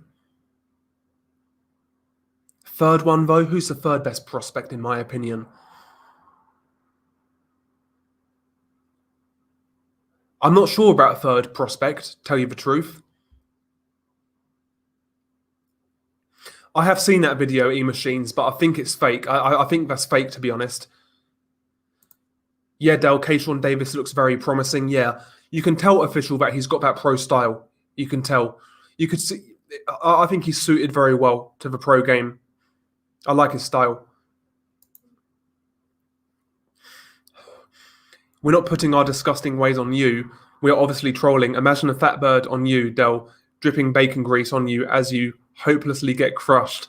Would make for a great upload on the second channel. Oh dear. Yeah, with Ennis's promotional issues sorted out of court, is this going to see him in bigger fights now, or is he or is his continued involvement with Cameron Duncan a handbrake for his career? Interesting. I mean, right now with Ennis, it's hard to see where he goes from here. I know he's got some ties with PBC and Al Heyman, but what's on that side of the street? I mean, I wouldn't be surprised if we see Ennis with fighting Josecito Lopez next. I think that would be. I think that could be the route he goes down. I think that's a good fight for him. But yeah, it's not just the whole Cameron Duncan factor. Just the way the welterweight division is right now, man. It's certain guys not fighting each other, guys being inactive. He's going to have a hard time getting these fights, in my opinion. But I think next sort of fight, I think Josecito Lopez would be ideal for Jaron Ennis, to tell you the truth. The real question is, will it be a British success or a Scottish failure? John said it's okay. You did say it's okay, John, but still. Does anybody have a chance to beat Teofimo at 135? Yeah, I think so. I think Lomachenko in a rematch could do it. I think Devin Haney could do it. I think Devin Haney's got a bad style for Teofimo, tell you the truth. Teofimo really is, he's like an explosive counter-puncher kind of thing. He kind of throws single shots for the most part. He kind of waits for you to make a mistake, waits for you to commit. Devin Haney's going to be a guy who boxes on the back foot. He's going to make Teofimo apply pressure and take the initiative. I don't think Teofimo's a great pressure fighter. I do believe Devin Haney's got a good chance of beating Teofimo. I really do. I appreciate his resume's not great, but stylistically, I think Devin could give Teo a lot of problems. Now, it's funny you asked that, Jay. I'm going to go controversial. I'm going to say Devin Haney wins on points. If you could make one fantasy matchup, what would it be? Fantasy matchup. Do you know what? I'd love to see. I'd love to see Mike McCallum versus Marvin Hagler at 160.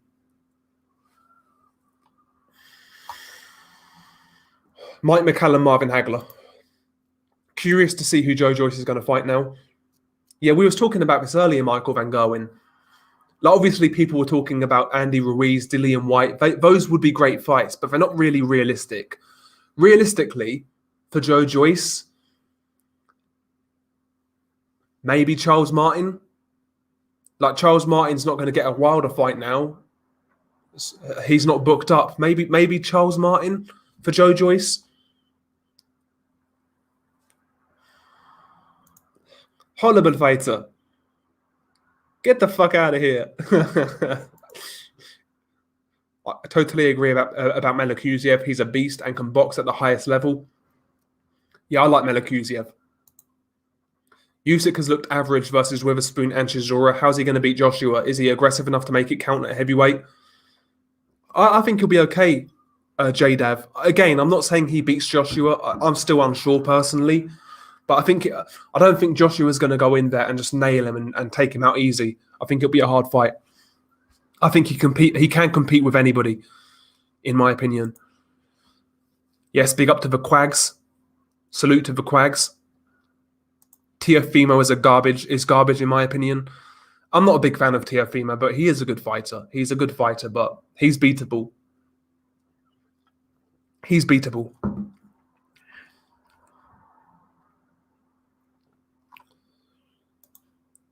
Who's your favorite boxer of all time? James Toney. James Toney. Teofimo versus Loma was a pantomime. Sorry, Teofimo versus Loma was a pantomime show. His career will be over before too long. We'll see, man. I don't think George Kambosos is going to pose much of a threat, to tell you the truth. But after that, it's going to be very interesting to see where he goes. Because if you look at lightweight, well, I mean, he needs to fight one of these top guys, either Lomachenko in a rematch, Devin Haney. He needs to fight one of those guys. So we'll see where he goes. We'll see where he goes with for Teofimo. Gareth Bacon MP, because there's talkers and there's cheese and onion walkers. Anybody else getting shit-faced on Scotch during the Taylor Ramirez fight? I don't like Scotch, man. I'm not a Scotch man. I like my beer. I like vodka. And to tell you the truth, that's really it. And I like tonic as well. No, sorry, gin. See, I can't fucking talk straight right now. What do you think about Fortuna versus Jojo Diaz right now? I see Fortuna edging it in a competitive fight, but I've got to watch Diaz's fight against Farmer to make a full prediction. Yeah, it's a good fight, Jiho Park. I do wonder about Jojo Diaz at 135, to tell you the truth. But it's a good fight. I'd lean towards Fortuna as well. I'd lean towards Fortuna. I like the fight, though. I do like the fight.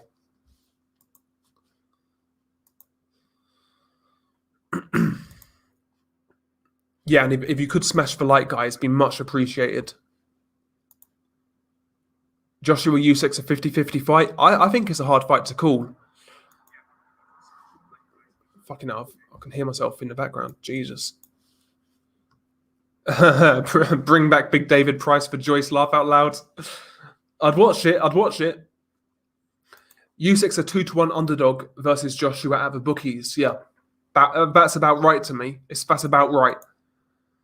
Imagine Price versus Joyce. That's going to be brutal.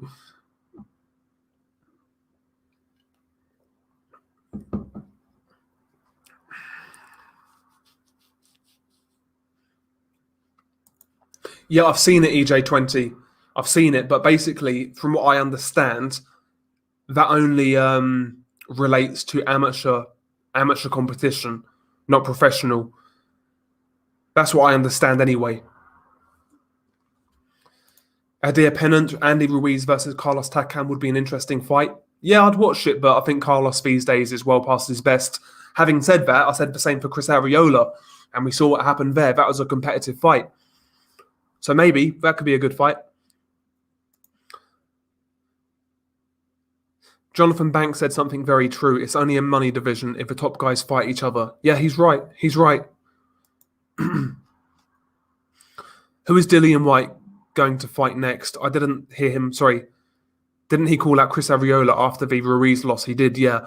So what it looks like, Charlie, Dillian White's talking about fighting an American next against like a mid-tier American fighter. So he was talking about, well, Eddie Hearn was talking about Trevor Bryan, Jermaine Franklin, Stephen Shaw, and obviously Dillian White mentioned Chris Arreola. So somebody along those lines for Dillian White next in America. That's what I'd assume. He's taken an easier fight. And listen, say what you want about Dillian White. I'm not his biggest fan, but he has fought some good competition. So if Dillian fights one of those fights next, I wouldn't really be too upset. As long as it's not on pay-per-view, of course. Yeah, I can't drink whiskey. It makes me sick. Weirdly enough, the other day I had some because I was in excruciating dental pain and was downing painkillers. They did nothing for me. Self-medication is always the best way, man. How would the results be if Tank, Teo, Devin, and Ryan all fought each other? I'm not saying who beats who, but I think for whatever reason, I think Devin ends up with the most wins out of all those guys. Personally, that's how I see it. Do you think Dubois will end up like David Price? Potentially, Brandon. Potentially. But the mistake they made with David Price was rushing the immediate rematch with Tony Thompson. And when he got knocked out again, he never really recovered. I think Daniel Dubois is going to get rehabilitation fights kind of thing. So I'm not sure really, but it could happen. It could happen. It could happen.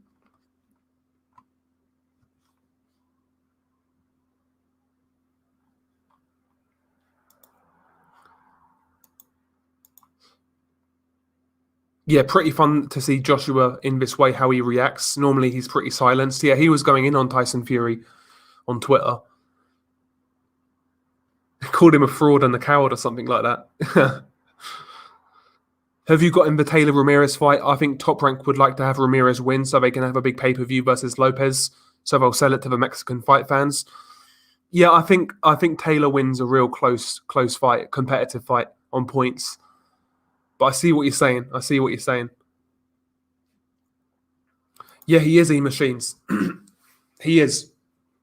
Again, I've said this numerous times. I think Daniel Dubois has that Peter Pan syndrome where he never really grew up because his father basically put so much pressure on him to be a boxer, and he never had the same sort of the same sort of social experiences that we had growing up. He was kind of sheltered away from that to focus on boxing, and as a result, I think personality-wise, that's why he's so lackluster, to put it, in that term. But yeah, he's definitely awkward as fuck. Very socially awkward. Top Rank press conference, Bob Arum was talking about Jose Ramirez segued into water reserves and nut supply. Oh, Trevor Bryan, man. First and foremost, Trevor Bryan can go and get fucked because I got a fucking copyright strike when I covered his fight. But yeah, Trevor Bryan, average at best. Average at best. Like, if you rank the top 20 heavyweights, he may be like number 19, number 20, something like that. Yep, Errol Spence comprehensively beat Garcia, and he was still rusty coming back from a car crash. I don't see anybody beating him at welterweight. Maybe Crawford could beat him, but I still give a slight edge to Spence. I agree.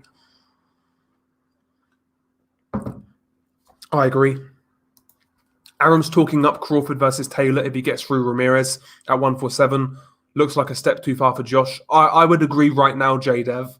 Again, if Taylor wants to go to welterweight after this fight, I want to see him fight at welterweight before he fights Crawford. So again, someone like Abel Ramos, Josecito Lopez, somebody like that. I want to see him fight at the weight first. Devin versus Loma, I'd say Loma on points. Good fight, Adir Pennant. That's the sort of fight Michael Polite Coffee needs. That's a good fight. Yo, Jared, man. I've been looking for this fucking documentary everywhere. I don't have BT anymore, so I've not seen it. But if you know where a copy is, let me know, man. I think he'll bounce back, Razor, but he's got a hard fight against Nakatani, so we'll see. That's not an easy fight to come back to, but I think he'll win, and he'll do okay, man. He'll do fine. I agree, Del. I think Taylor will nick it on the cards. It's going to be a good fight. I like the matchup. Yeah, it's a great fight, man. I've got a lot of respect for both guys. You know, they don't come to fuck about. They come to do their business, fight their way, aggressive, put on a show. I like both guys, man. Both guys, really just what you want. They are what you want as fight fans. They represent the sport correctly, in my opinion. And again, guys who do that, guys who, do it the right way. Guys like Taylor, Ramirez, Usyk, Loma, all of these guys get shit on, or they don't get the attention they deserve. Whereas other guys who talk nonsense and fight nobody get all the media coverage in the world. But that's the best boxing for you. I mean, the perfect microcosm of that is the Charlos. Jamal Charlo's the guy who gets all of the hype, all the attention, when yet his little brother's putting in far more work. But it's Jamal Charlo who gets all of the hype, all of the mainstream coverage. That's how boxing is, man. They got it all fucked up. Like, to me, Jamal Charlo in the PBC, he's the guy doing it right. He's the leading light, Jamal Charlo. He's fighting everyone he needs to fight, and Sean Porter as well. But those guys don't get the coverage they deserve, in my opinion. That's boxing for you. That's boxing. People would rather talk about what Jamal Charlo said on Instagram than Jamal Charlo versus Brian Castano. But there you go. That is what it is, isn't it? Is what it is.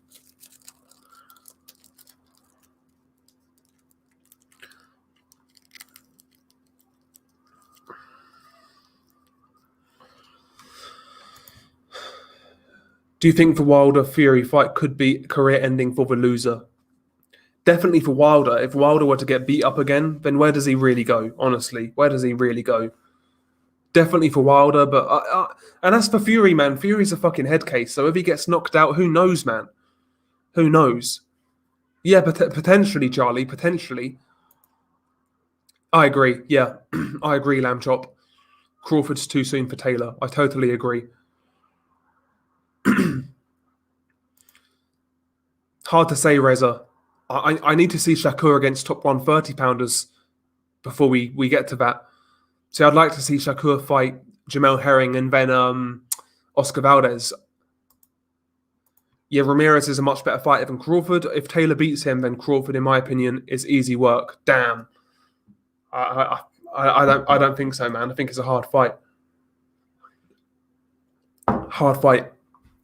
The Warren documentary was good. Shows what a scrappy and dodgy character he is. It was oddly edited, though, with footage of Yard and Fury. Worth a watch.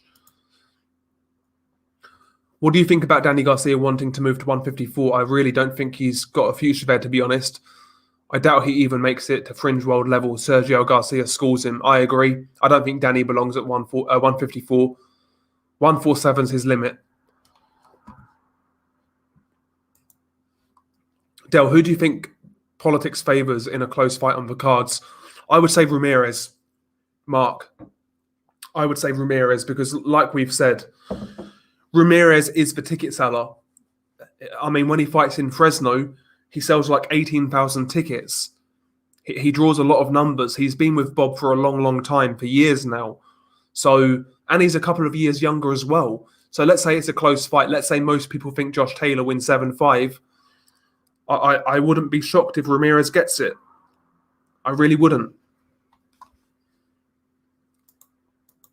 Is Heyman more powerful than Arum as he was able to get the arbitration in Wilder's favour?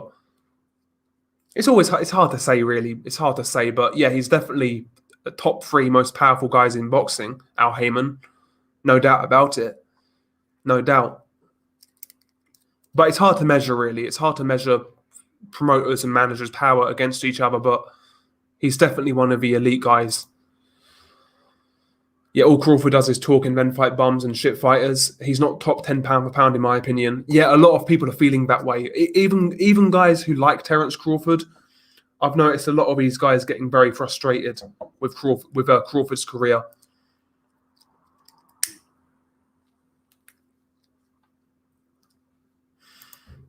If Charlo moves up, where does the belt go and who's high in the WBC?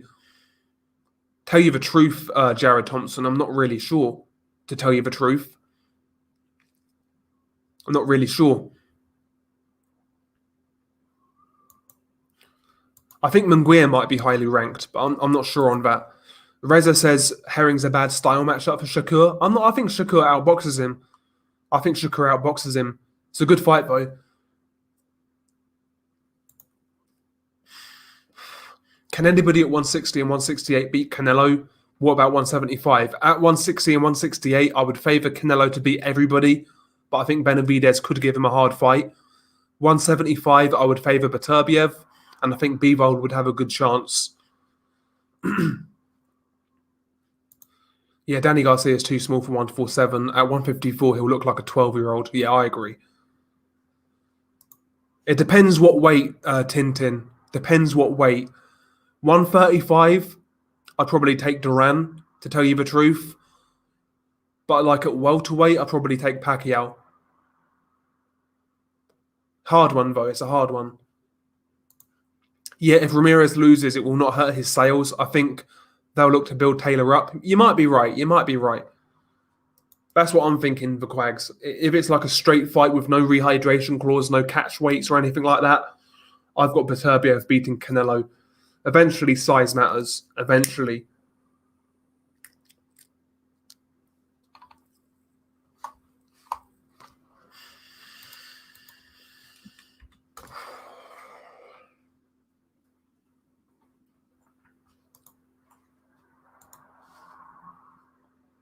I think Pacquiao at his best schools a prime Duran. That'd be a great fight. I'm totally the same, and the closer we get to the fight, the more I'm unsure about Taylor winning. Keep reminding myself that Ben's been in charge of a camp. Exactly. Duran beats Pacquiao at any division, in my opinion. He was on another level. Listen. Duran was a great fighter, man. I think Duran wins at 135, but at welterweight, it's hard to say, man. It's really hard to say. I think Pacquiao's got one fight left, Jared. I think Pacquiao's got one fight left.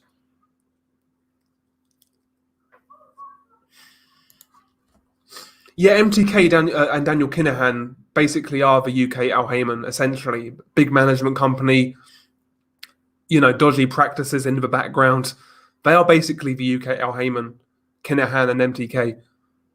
And yeah, the fighters always speak highly of him. Yeah, exactly. It's similar. It's very similar.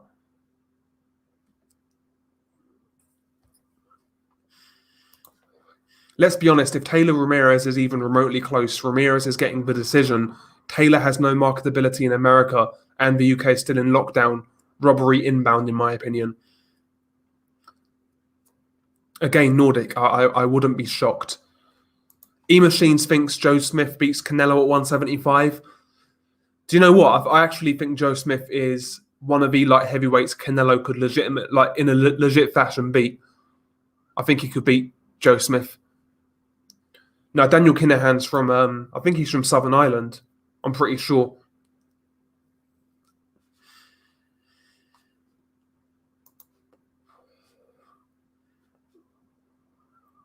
Joe Smith Jr. has taken a fight up with Danny Jacobs. That's pretty disappointing, given the alternatives. So yeah, I saw this on social media. Apparently, Eddie Hearn wants to make Daniel Jacobs versus Joe Smith Jr. at light heavyweight. I mean, what's the point? Honestly, what's the point? We want to see fucking Joe Smith versus Artur Beterbiev for one. That's the fight to make for Joe Smith Jr. But as for Danny Jacobs, Eddie Hearn, he's saying he made the offer to Joe Smith Jr. Eddie Hearn's got fucking Dimitri Bivol. He needs an opponent. And if Danny Jacobs wants to go to 175, why not Danny Jacobs versus Bivol? I mean, Bivol is a smaller light heavyweight as well, so it makes sense.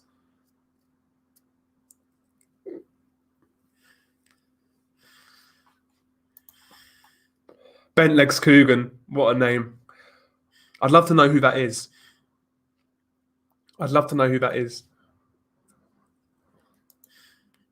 If I was a fighter, I'd speak negatively about Kinahan just to be different. I wouldn't want to end up in a ditch, sliced up into little pieces, man. That's what I'd be worried about.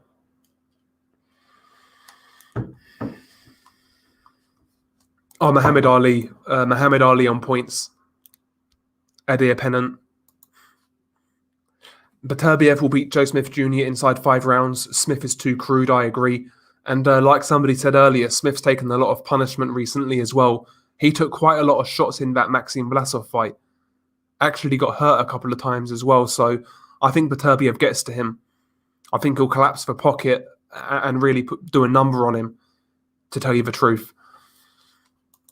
Jared thinks Daniel Jacobs should stay at 168. Yeah, I tend to agree, to be honest. I don't think Danny Jacobs has any real business at 175. But, if Eddie Hearn wants to make an offer for Daniel Jacobs to fight at 175, why not Bivol? Bivol is a Hearn fighter, as is Jacobs. Why not? Yeah, fighters are definitely scared to criticise Kinahan. They are, yeah. Definitely.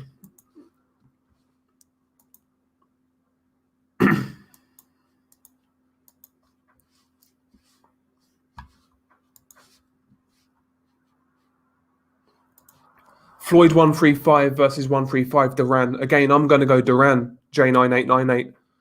I'm going Duran at 135. At 147, I think Floyd's got a much better chance. But at 135, I've got Duran. You see what Castillo did in his fight with Floyd. Even in the second fight, Floyd clearly won the second fight, but he still had problems with Castillo.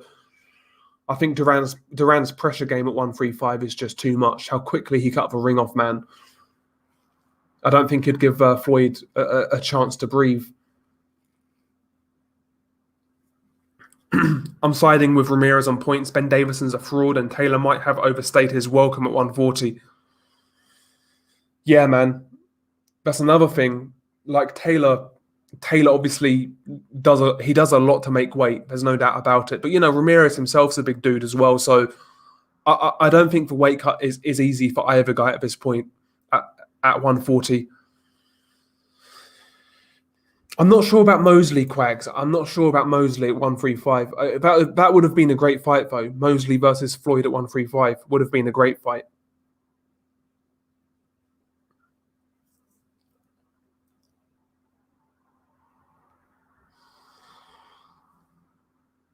Anyway, guys, I'm going to wrap this one up. We've been going for an hour and 50 minutes, which is quite a long time. So, yeah, I'm going to wrap this one up, guys. Hopefully you enjoyed it. Hopefully you enjoyed the fights this weekend. And, yeah, man. Peace, guys.